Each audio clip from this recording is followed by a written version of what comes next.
I woke up at about 2, 3 a.m. on a friend's couch. It was really difficult having to piece together where I was, where I'd been and what had happened, because I didn't remember anything between about 6 p.m. and basically waking up on the couch. On a Friday evening last December, a professional woman in her late 20s did something unremarkable. She went for after-work drinks with colleagues at a Brisbane bar. The woman we're calling Jessica had only been there about an hour when her drink was spiked by a stranger. She has no memory of what happened next. Basically what they told me is that I couldn't see anything, I couldn't use my body, I was completely paralytic. She had to be carried to an Uber. When Jessica came to, 8 hours had been stolen from her. You're sort of thinking, like, have I been sexually assaulted? She hadn't been, but the ordeal wasn't over. It was the sickest I've been in my entire life. I've never experienced anything like it.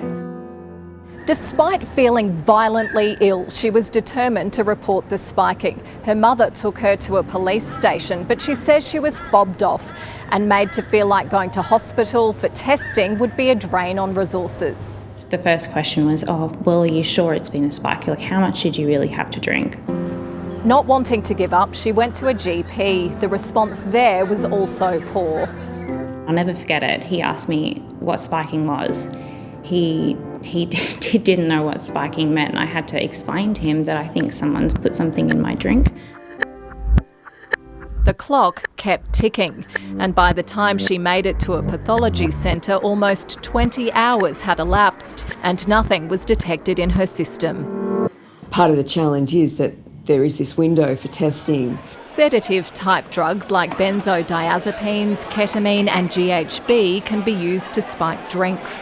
But experts believe alcohol is the most common substance used. This can be done by putting extra shots or pure ethanol in drinks. Unfortunately, about a third of cases we suspect are sexual assault-related type cases. In Queensland, anyone found guilty of unlawful drink spiking could face 5 years in prison. But just 7 people have gone to court for the offence in the past 3 years. 6 were men.